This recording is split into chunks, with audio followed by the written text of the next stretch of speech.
Hello दोस्तों, नमस्कार। मैं रोहित कुमार बिंद्रा, आप सभी का बहुत बहुत स्वागत है हमारे और आपके यूट्यूब चैनल जीके मनोरंजन स्टडी में। दोस्तों, आज की इस वीडियो में पढ़ने वाले हैं कक्षा 11th गणित पाठ 11 शंकु परिच्छेद और प्रश्नावली 11A के लिए सूत्र पढ़ने वाले हैं। ठीक है। और दोस्तों, यह पार्ट नंबर 3 चलेगा। इसका प्लेलिस्ट हमने बना दिया है। प्लेलिस्ट इसका हमने बना दिया है। प्लेलिस्ट में जाएं और प्रत्येक पार्ट 1 से देखिए। पार्ट 1 से आप देखेंगे तो आपकी चैप्टर पूरा क्लियर समझ में आएगा। ठीक है। पार्ट नंबर 3 आज चलेगा। दोस्तों, कौन सी बुक पढ़ाता हूँ? जो डॉक्टर हर्षरूप शर्मा की किताब आती है, मैं उसी को पढ़ाता हूँ। ठीक है। तो चलिए स्टार्ट करते हैं। तो सूत्र नंबर पहला क्या करा, ध्यान दीजिएगा। जब वृत्त दोनों अक्षों को स्पर्श करता है, ठीक है, जब वृत्त दोनों अक्षों को स्पर्श करेगा, तो यदि वृत्त दोनों अक्षों को स्पर्श करता है तो उस समय मॉड ऑफ एच और मॉड ऑफ के इक्वल मतलब आर के बराबर होगा। ठीक है।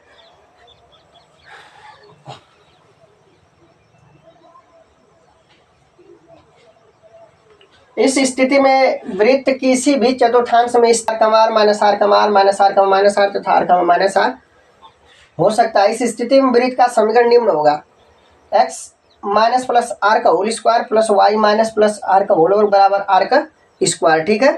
तो जब वृत्त दोनों अक्षों का स्पर्श करता है तो यह वाला फार्मूला आप याद रखिएगा। ठीक है।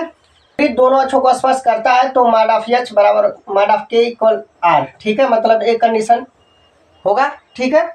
इस स्थिति में वृत्त किसी भी चतुर्थांश में स्थित हो सकता है। यदि वृत्त की त्रिज्या आर है तो वृत्त का केंद्र आर का आर होगा। ठीक है। ध्यान दीजिएगा, माइनस आर का आर होगा, माइनस आर का माइनस आर तथा आर का माइनस आर होगा। ठीक है। इस स्थिति में वृत्त का समीकरण निम्न होगा। क्या होगा? x माइनस प्लस आर का whole 1 plus Y minus plus R का होल बराबर आर स्क्वायर। जब दोस्तों वृत्त की यहाँ पर कह दे क्या, जब वृत्त दोनों अक्षों को स्पर्श करता है तब वृत्त का समीकरण लगेगा। ठीक है, याद रखिएगा। तब ये सूत्र का प्रयोग आप करेंगे। यहाँ पर मैंने देखिएगा, यहाँ पर मैंने बनाया चित्र, आप देख सकते हैं। ठीक है। जब दोनों अक्षों को स्पर्श करेगा तो यहाँ पर वृत्त का जो केंद्र या तो आर का आर होगा या आर का आर या माइनस आर का माइनस आर का माइनस आर। ठीक है। तो इस फार्मूले को याद रखना। सवाल में बोलेगा जब वृत्त दोनों अक्षों को स्पर्श करता है तो वृत्त का समीकरण का जो फार्मूला होगा ये वाला यूज करेंगे। ठीक है। उम्मीद है कि आपके समझ में आ गया होगा। तो इसे आप नोट कर लीजिएगा। इसके बाद हम सूत्र नंबर अगला आपको बताते हैं। ठीक है। दूसरा, तो सूत्र नंबर दूसरा में आपको लिखना है जब वृत्त वाई अक्ष को स्पर्श करता है। ठीक है। लिखेंगे यहाँ से जब वृत्त वाई अक्ष को स्पर्श करता है तब, जब वृत्त वाई अक्ष को स्पर्श करता है तब, कि जब वृत्त किसको स्पर्श करे? वाई अक्ष को स्पर्श करे। ठीक है। जब वृत्त वाई अक्ष को स्पर्श करता है तो उस कंडीशन में हमें क्या लिखना है, देखिएगा ध्यान से। लिखेंगे यदि वृत्त, यहाँ से लिखेंगे यदि वृत्त वाई अक्ष, ठीक है दोस्तों, आप भी साथ साथ लिखेगा, वाई अक्ष को स्पर्श करता है। ठीक है। स्पर्श करता है, ध्यान दीजिएगा। ठीक है। स्पर्श करता है तो ध्यान दीजिएगा, करता है तो अपन को लिखना क्या है? करता है तो केंद्र का लिखेंगे, केंद्र का x निर्देशांक, ठीक है, x का निर्देशांक, तो केंद्र का x निर्देशांक, ध्यान दीजिएगा, x निर्देशांक वृत्त की त्रिज्या के बराबर होगा। ठीक है, बराबर होगा। अब ध्यान से देखिएगा, यहाँ पर बोला है कि जब वृत्त वाई अक्ष को स्पर्श करता है, जब वाई अक्ष को स्पर्श करेगा दोस्तों, तो यदि वृत्त वाई अक्ष को स्पर्श करता है तो याद रखिएगा केंद्र का जो x निर्देशांक होगा उस सवाल में केंद्र देगा आपके। ठीक है। तो x निर्देशांक वृत्त की त्रिज्या के बराबर होगा, इतनी बात याद रखना। ठीक है। तो कंडीशन याद रखना आपके, जब वृत्त वाई अक्ष को स्पर्श करता है तो यदि वृत्त वाई अक्ष को स्पर्श करेगा तो केंद्र का x निर्देशांक जो होगा वृत्त की त्रिज्या के बराबर होगा। जैसे अगर मान लेते हैं, अगर 2, -5 क्या है? केंद्र है, तो इसका या तो केंद्र 2, 0 लेते हैं। अगर 2, 0 लेते हैं तो इसका जो x निर्देशांक है यह 2 है ना, तो यह r के बराबर होगा, त्रिज्या के बराबर होगा। वही कर रहा है, इस फार्मूले में वही बता रहा है। ठीक है। तो हम आपके एक उदाहरण लेते हैं और आपको बताते हैं, ठीक है, कैसे सॉल्व होगा। ठीक, तो उदाहरण लिखिएगा, उदाहरण से आपको क्लियर हो जाएगा। तो यहाँ से हेडिंग लगाएंगे उदाहरण। ठीक है दोस्तों, ध्यान दीजिएगा एकदम बारीकी से। डॉक्टर हर्षस्वरूप शर्मा की जो किताब आती है, मैं एक एक क्वेश्चन आपको बताने वाला हूँ। ठीक है, तो उदाहरण लेते हैं। तो उदाहरण में हम आपको बताएंगे, लिखिएगा उस वृत्त का समीकरण ज्ञात कीजिए। उस वृत्त का समीकरण ज्ञात कीजिए। ठीक है, समीकरण ज्ञात कीजिए। उस वृत्त का समीकरण ज्ञात कीजिए जिसका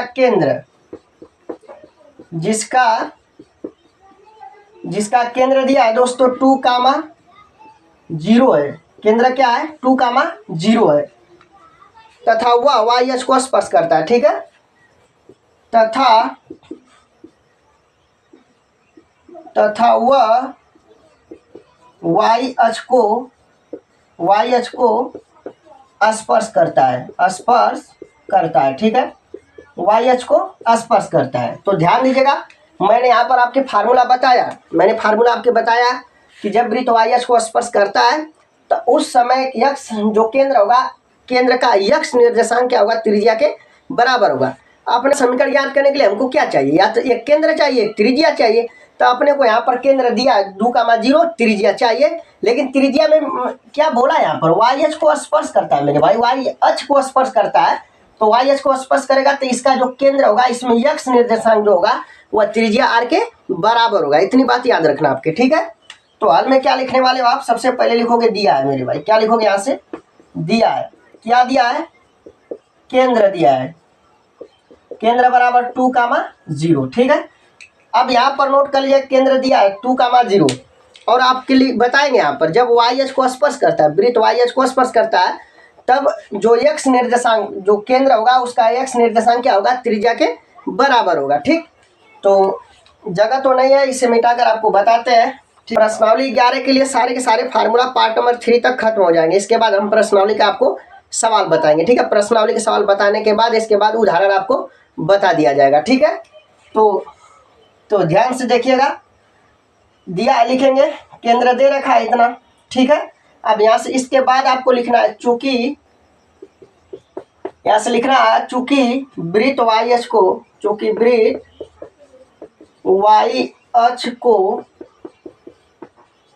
स्पर्श करता है। ठीक है, चूंकि वृत्त वाई अक्ष को स्पर्श करता है तब त्रिज्या आर बराबर, तब त्रिज्या आर बराबर क्या लिखेंगे दोस्तों? ध्यान दीजिएगा, तब केंद्र का यक्ष निर्देशांक, ध्यान दीजिएगा, यक्ष निर्देशांक। ठीक है, यक्ष निर्देशांक। ठीक है दोस्तों, याद रखिएगा, जब वृत्त वाई अक्ष को स्पर्श करता है तब त्रिज्या आर, केंद्र का यक्ष निर्देशांक जो होगा वह त्रिज्या का मान होगा, जो आर का मान होगा। ठीक है, तो यहाँ से आप लिख सकते हो आर बराबर 2 है तो आर का मान क्या आ जाएगा? यहाँ से 2 आ जाएगा। उम्मीद है कि बात समझ में आ गई होगी। तो हमें वृत्त का समीकरण ज्ञात करने के लिए हमें 2 चीज चाहिए, या तो केंद्र चाहिए, एक त्रिज्या चाहिए, जो कि हमें मिल चुका है। ठीक है, यहाँ से हम लोग क्या करेंगे? ध्यान दीजिएगा, अब यहाँ से लिखेंगे क्या? चूंकि वृत्त का, यहाँ से आप फार्मूला लिखेंगे। ठीक है, चूंकि वृत्त के सूत्र से, तो वृत्त का सूत्र क्या होता है आपके पता होगा, मैंने आपको बता रखा है। ठीक है, तो लिखेंगे x माइनस एच का होल वर्ग प्लस y माइनस के का होल वर्ग बराबर क्या होगा? R square. ठीक है, अब अपने को करना क्या दोस्तों? ध्यान दीजिएगा, यहाँ पर जो दिया है यह x का मान है और h का मान है, मतलब यहाँ h का मान के लिख सकते हैं आप। ठीक है, h का मान 2, k का मान 0। तो यहाँ पर रखेंगे x माइनस 2 का वैल्यू क्या? h का 2 है। ठीक है, समझ में आ रही होगी बात है। होल वर्ग प्लस y, k का मान क्या है? यहाँ पर 0 है। त्रिज्या 2 का वर्ग यहाँ कर देंगे। ठीक है, 2 का वर्ग कर देंगे।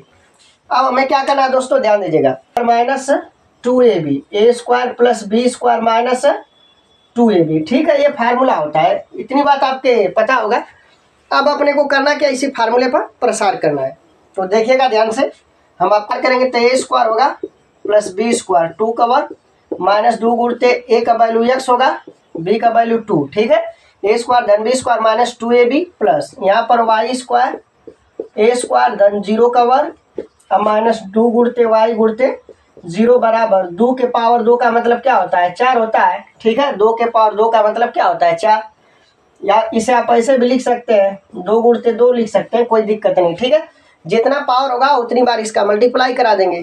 अब क्या करना दोस्तों, लिखेंगे एक्स स्क्वायर, यहाँ से लिखेंगे एक्स स्क्वायर प्लस 2 का वर्ग 4 माइनस 2 दूना कितना होगा 4x प्लस, अब यहाँ से क्या लिखना वाई स्क्वायर और 0 का वर्ग करेंगे तो 0 और माइनस 2 शून्य शून्य क्या होगा, यहाँ में शून्य है ना तो पूरा शून्य हो जाएगा मेरे भाई, 2 शून्य शून्य, ठीक है, पूरा शून्य हो जाएगा। अब बराबर क्या होगा 2 दूना के 4 हो जाएगा। अब मुझे करना क्या, ध्यान दीजिएगा, एक्स स्क्वायर पहले लिखिए plus Y square minus 4x, इसके बाद ये तो 0 0 कैंसिल हो जाएगा, ठीक है, ये प्लस 4 है और इस 4 को आप इधर पक्षांतर करोगे तो प्लस माइनस 4 बराबर क्या होगा 0, ठीक है। अब अपने को करना क्या समझेगा, X square plus Y square minus 4x आई, 4 से 4 कैंसिल होगा, बराबर क्या होगा 0, ठीक है दोस्तों। तो यही राइट आंसर होगा X square plus Y square minus 4x बराबर क्या होगा 0, एक करेक्ट आंसर होगा, ठीक है। तो यदि यह वीडियो आपके अच्छा लगा होगा तो लाइक शेयर सब्सक्राइब जरूर करिएगा दोस्तों।